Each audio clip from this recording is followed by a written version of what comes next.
Bem, vamos continuar agora com o capítulo 1 do curso de Hermenêutica. O capítulo 1 são os princípios usados na interpretação das Escrituras. Já vimos a parte 1.1, agora vamos ver a parte 1.2, que é o princípio literal, gramatical e histórico, e a parte 1.3, que é o princípio literal, gramatical, natural, simples e óbvio, dando autoridade somente às Escrituras. 1.2, princípio literal, gramatical, histórico. O nome parece muito bonito, a princípio parece uma boa ideia. A ideia de interpretarmos a Bíblia, vendo a gramática e o valor que as palavras tinham na ocasião em que foram escritas. Mas nessa armadilha foi acrescentada a ideia errada de que devemos entender a Bíblia à luz da história das igrejas erradas.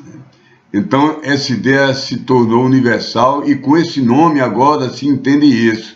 Se entende na base da gramática e da história da interpretação nas igrejas erradas, começando pela Igreja Católica e assim por diante.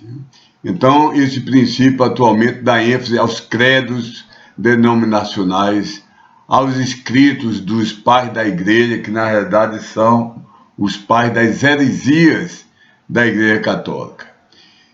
Então, atualmente, esse princípio foge completamente do princípio da sola Escritura. Ao invés de basear-se somente na Escritura, baseia-se em coisas, artefatos feitos pelos homens.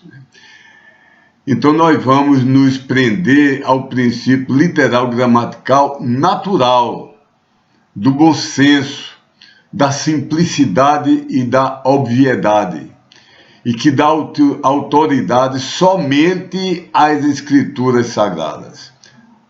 Tenho aí alguns links nesse slide que você pode ler para se aprofundar mais. A regra de ouro desse princípio é devido a D.L. Cooper, e é a seguinte, eu vou ler. A regra de ouro é essa: quando o sentido simples da Escritura faz senso comum, não procure nenhum outro sentido. Portanto, tome cada palavra no seu significado literal, usual, ordinário e primário, a não ser nos raros casos em que os fatos do contexto imediato, estudados à luz de passagens relacionadas e de verdades axiomáticas e fundamentais, claramente indiquem e exijam o contrário. Então, este é a regra de ouro, a principal regra da hermenêutica. Interpretarmos as Escrituras no sentido comum, usual, habitual das palavras. Dentro deste princípio literal gramatical que dá autoridade somente às Escrituras, surge, porém, a necessidade de se reconhecer que, naqueles raros casos, quando 2/3 da Bíblia somente parecem conflitar, muitas vezes isso ocorre pelo fato de que, dentro do eterno plano de Deus, há etapas contendo algumas diferenças em dois aspectos. Há diferenças em que há alguns aspectos diferentes no lidar de Deus com o pecado. E B, diferenças na responsabilidade que Deus atribuiu ao homem. Como nós queremos resolver essas aparentes diferenças sem jamais fugirmos da literalidade, então há alguns modelos alternativos de explicação e de enquadramento dessas aparentes contradições. Enquadramento com as etapas históricas. São chamados de modelos históricos. Alguns deles sendo bem honestos, outros não sendo tão honestos. E nós vamos nos centrar no modelo da interpretação literal dispensacional normal. Esse modelo diz que no plano eterno de Deus, é verdade que é um plano só, mas ele se desenvolve em etapas. Como eu tenho um projeto de uma casa, mas você vai me ver em um dia marcando o alicerce, no outro dia você vai me ver lançando o alicerce, no outro dia você me vai ver erguendo as paredes, no outro dia fazendo a cobertura, depois botando as esquadrias, dando acabamento e assim por diante. Então é um plano só, mas há etapas na construção de uma casa. Então Deus tem um plano só para a redenção dos homens, mas esse um plano só tem etapas onde há particularidades em cada uma. Em cada etapa ele tratou o pecado de uma maneira cumulativamente mais severa, que o pecado foi avançando e ele foi tratando de uma maneira adequada ao avanço do pecado, e ele também deu ao homem responsabilidades cumulativas, né? E esse princípio do dispensacionalismo normal nos diz que devemos prestar atenção nas diferentes dispensações. O que Deus ordenou para a dispensação da lei é diferente do que Deus ordenou para a dispensação da graça, das igrejas locais e assim por diante. Vou dar alguns exemplos. Exemplo 1. Parece haver contradição em 3 coisas. O Velho Testamento diz que o local de adoração do judeu era em Jerusalém. Ele tinha que ir ali anualmente, nas festas, e adorar a Deus em Jerusalém, mais especificamente no templo. Mas no Novo Testamento, Cristo, em João capítulo 4, ele ensina à samaritana: a hora vem em que nem nesse monte, nem em Jerusalém adorareis o Pai. E depois diz: a hora vem, e agora em que os verdadeiros adoradores adorarão o Pai em espírito e em verdade. Então, no Novo Testamento não há um local específico para adoração. E C, no reino milenar, todos terão que adorar em Jerusalém. Então, aparece que há uma contradição entre A, B e C, mas a solução é tão simples, é que A, B e C são plenariamente, literalmente válidas nas suas respectivas dispensações. A foi válido na dispensação da lei para os judeus, B na dispensação das igrejas locais para nós, os crentes dessa dispensação, e C vai ser válido para o reino milenar. Outro exemplo, em João 4,15, Deus diz que nem sequer se fira o assassino Caim. Ele proibiu toda a humanidade de matar Caim, de vingar o sangue que ele derramou, de executar a sua condenação. Proibiu até de se ferir Caim. Mas em Gênesis 9,6, que é somente 5 capítulos depois, já na dispensação do governo humano, quando ele cria o governo humano, depois que Noé desembarca da arca, e ele ordena que todo e qualquer assassino terá que ser morto. Obviamente, não pelo vingador, o parente do assassinado, mas ser morto pela justiça, pelo governo, pela sociedade. Então a solução é tão simples.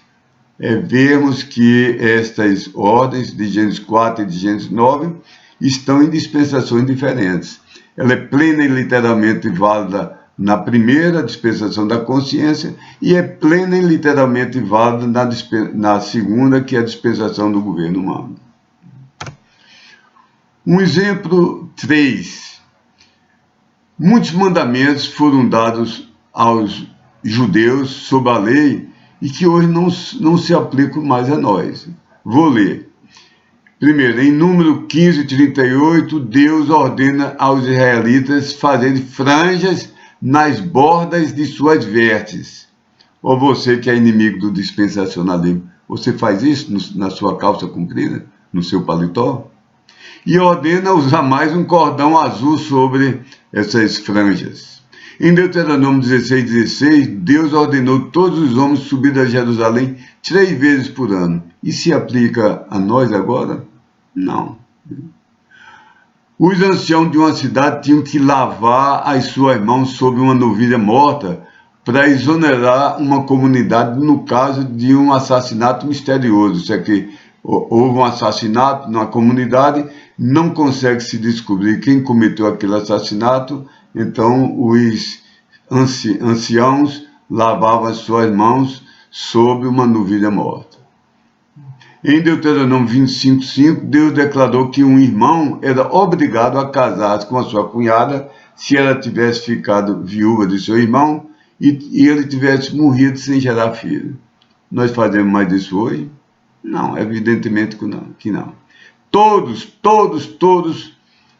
nós somos dispensacionalistas. Quer você queira reconhecer ou não, porque nós não aplicamos todas as coisas de Gênesis capítulo 1, capítulo 2, capítulo 3, etc., a nós. A coisa que você sabe que não se aplicam a nós. Então, nós diferenciamos entre as dispensações que Deus programou. E esses mandamentos não estão mais em vigor. Eles foram dados para servir de um guia para Israel durante a dispensação da lei, até que Deus trouxesse a dispensação da graça, que substitui a lei. E a graça agora é a nossa regra de vida, até a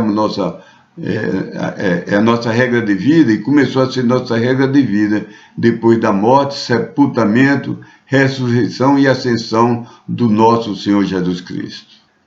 Vamos ver agora 131, o modelo histórico do dispensacionalismo normal ou tradicional. Este modelo é o seguinte: durante períodos de tempo diferentes, Deus escolheu lidar de um modo particular com o homem, no que diz respeito ao pecado e à responsabilidade do homem. Isso vai ser detalhado depois, você pode ver os links que estão nos slides. E o que passou é importante historicamente, mas mais importante praticamente para a gente é daqui para frente. E a dispensação da graça, nós devemos reconhecer, ou a dispensação das igrejas locais, é uma interrupção provisória. É um parêntese dentro do plano do Senhor para a nação de Israel. Deus fez promessas perpétuas, incondicionais a Israel que ele não pode revogar, porque ele empenhou a sua palavra e ele é fiel, ainda que sejamos infiéis.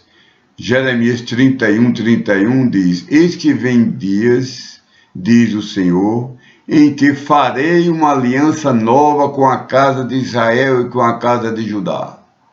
33. Porei a minha lei no seu interior e a escreverei no seu coração, e eu serei o seu Deus e eles serão o meu povo. 34. Todos me conhecerão, desde o menor até o maior deles, diz o Senhor, porque lhes perdoarei a sua maldade e nunca mais me lembrarei dos seus pecados. Então Deus prometeu um novo pacto que Israel ainda não está gozando.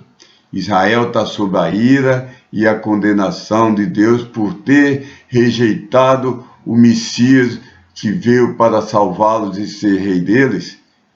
E eles mesmo clamaram: o seu sangue seja sobre nós e nossos filhos. E eles estão temporariamente, provisoriamente, sob a maldição de Deus, mas Deus não revogou a sua promessa infalível e incondicional. Fazer uma analogia: muitos são jovens, não lembro das fitas cassetes, não lembro dos vídeos em VHS, mas procure falar com seu avô, com seu pai, que você vai entender. Então, era uma fita contínua e linear, que passava um filme, por exemplo. E podia estar passando um filme, faltando alguns minutos para terminar, se tiver uma ligação telefônica, alguma coisa, interrompia aquele filme. Depois alguém pedia: olha, eu preciso ver urgentemente esse outro filme. Então você colocava outra fita, via outro filme, Quando terminava, você podia voltar para ver o restante do primeiro filme. Então, a fita de Israel. Deus profetizou através de Daniel 70 semanas de anos. Isso é, 70 vezes 7, 490 anos proféticos, que são anos de 360 dias.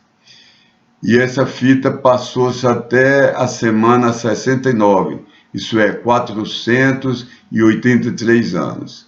E faltavam 7 anos para a vinda do Messias descer a terra e reinar corporalmente, inaugurar seu reino milenar. Mas como Israel rejeitou o Messias, a fita foi tirada de Israel. Entrou a fita da igreja, que eu não sei quando vai terminar. Talvez termine antes de eu terminar essa gravação, antes de eu terminar essa aula. E nós seríamos extremamente felizes, e nós ansiamos por esse momento. Ou talvez demore 100 anos, 200 anos, nós não podemos marcar data, mas um dia virá, onde Cristo retirará essa fita das igrejas locais e terminará de passar a fita de Israel, os 7 anos da tribulação, completarão os 490 anos profetizados e depois virá o reino milenar. Então, esse é o aspecto do dispensacionalismo que nos interessa mais particularmente, porque as outras dispensações passadas já passaram, não vão interferir com a nossa vida. E essas futuras são que vão interferir. Nós devemos viver a cada dia na bendita esperança da vinda de Cristo para nos arrebatar. E se pautarmos a nossa vida e cada dia vivermos dessa maneira, nós faremos muito bem e seremos abençoados. E há um modelo histórico do ultradispensacionalismo que isso nós rejeitamos, porque beira a ser herético. Alguns dos proponentes ensinam que as igrejas locais somente começaram em Atos 9. Que tolice, porque quando em Atos 2, no dia de Pentecostes, a Bíblia diz que foram adicionados à igreja 3.000 homens. Ora, se foram adicionados, a igreja já havia antes de Pentecostes. Você só pode adicionar dinheiro numa conta bancária se ela já pré-existir, se ela já foi aberta. Então a igreja começou antes de Pentecostes. Como é que esse pessoal diz que só começou em Atos 9? Não sei que ideia maluca é essa. Não ganhei contra esse erro. Não é dos maiores. O maior é outro que diz que só começou em Atos 10 com Cornélio, outro diz que só começou em Atos 13 e eles brigam entre eles, outro diz que só começou em Atos 28, isso é no final de Atos, outros proíbem o batismo, diz que não há mais batismo em água, outros praticam o batismo somente em nome de Cristo.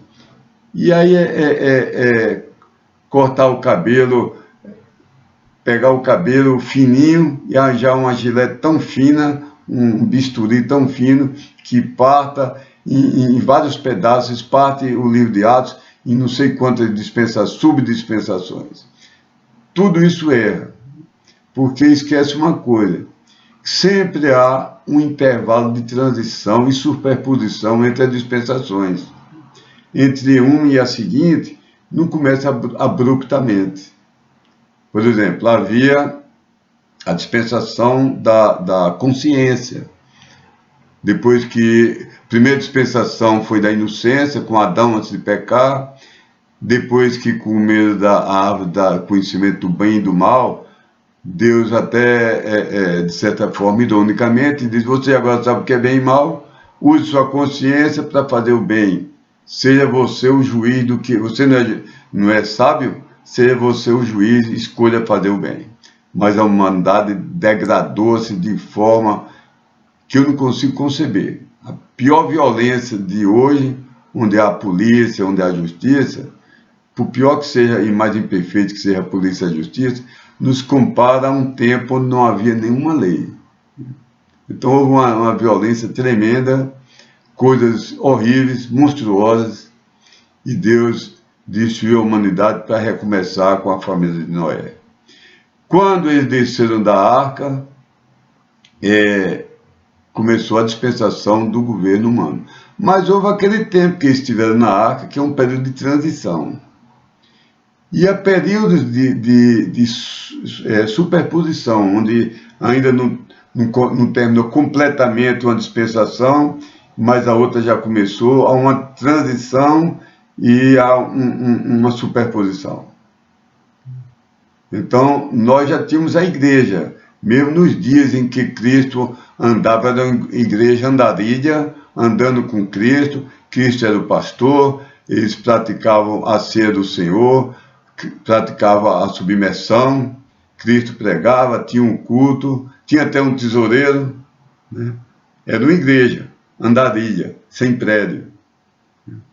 Depois, no livro de Atos, nós vemos igrejas, primeiro em Jerusalém, depois em Antioquia, depois em várias cidades, milhares de cidades, mas Israel só desapareceu completamente de cena na Bíblia no ano 70, com a invasão do general Tito, que destruiu Jerusalém, derrubou o templo, não ficou pedra sobre pedra. Então, se Cristo morreu no ano 32 e a destruição de Israel foi no ano 70, então temos 38 anos, né, de superposição, havendo Israel minguando e havendo a igreja local crescendo. Então, basta-nos a certeza, provada dentro da Bíblia, que a instituição da igreja local começou durante o ministério de Cristo. Israel continuou existindo, mesmo sob a condenação de Deus. Israel vai voltar a existir como uma nação abençoada por Deus, crente, uma nação convertida, mas seremos diferentes. Nós, o corpo de Cristo.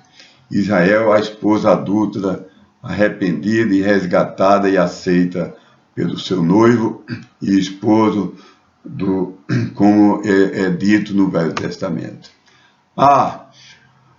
O ultradispensacionalismo, ainda mais o de Bullinger, não é sustentado pela Bíblia. Esse Bullinger foi herético, fez muitos discípulos, mas levou o ultradispensacionalismo a extremos que podem ser considerados heresias. Rejeitemos esse ultradispensacionalismo.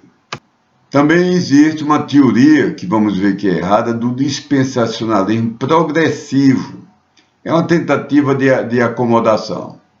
Ensina que na Bíblia há dispensações, cada uma com as suas diferenças da outra, mas mínimas em relação uma à outra, e não se deve dar diferença a essas mínimas diferenças. As dispensações tratam apenas de uma progressão através de pequenas, quase indistinguíveis evoluções dentro de um único plano divino, em que quase não se nota mudança. E ensina erroneamente que a igreja é uma progressão de Israel, ensina que é uma extensão de Israel e que seremos a mesma coisa pela eternidade, sem distinção. As promessas que vimos em Jeremias 31, de 31 a 34, e principalmente as promessas de Romanos capítulo 11, mostram que Deus continua com o plano de Israel. Deus não liquidou a ideia de Israel. Deus não destruiu a sua criação, Israel. Israel tem um plano para ela, de Deus, vai ser abençoada, e nós, o corpo de Cristo, somos outro plano. Não podemos ser confundidos. Esse dispensacionalismo progressivo conflita com tudo que a Bíblia claramente ensina sobre a grande e eterna distinção entre Israel e as igrejas locais. então deve ser rejeitado. Passo aí no slide alguns links mostrando que a igreja não é a continuação de Israel. Também há outra teoria errada, é a teoria do pacto ou da substituição ou suplantação. Então, a teologia do pacto vem da ideia de que não há dispensações, não há mudança. Como vimos, isso é um absurdo, porque esses proponentes deviam estar circuncidando os filhos, deviam estar sacrificando cordeiro, deviam evitar usar roupa com 2 tecidos, porque está escrito no Velho Testamento que não podia usar. Deviam estar lavando as mãos de certa maneira, deviam estar guardando a Páscoa, deviam estar guardando as festas de lua nova e lua cheia, deviam estar guardando todas as festas judaicas, seguindo todas as regras cerimoniais. Isso é um absurdo. E eles então ensinam que é um plano único e a nação de Israel jamais voltará a existir como nação. Ensinam que essa nação que agora existe é uma aberração, é uma coisa diabólica ou uma ficção, e que ela realmente nem sequer existe agora e nunca vai existir no futuro, e que só há agora a igreja local. Pior do que isso, ensinam a teoria antibíblica da igreja universal difusa, que abrange todas as igrejas de todas as denominações em todos os países da Terra.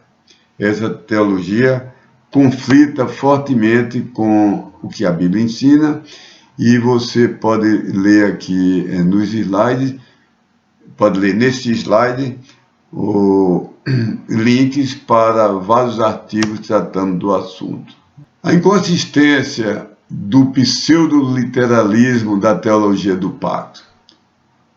Ela começa com um disfarce, o fingimento de que as palavras devem ser entendidas no sentido simples, gramatical, histórico, que a Escritura é inspirada por Deus sem nenhuma contradição, que a Escritura deve interpretar a Escritura, que é indispensável que o Espírito Santo ilumine para nós o sentido do texto.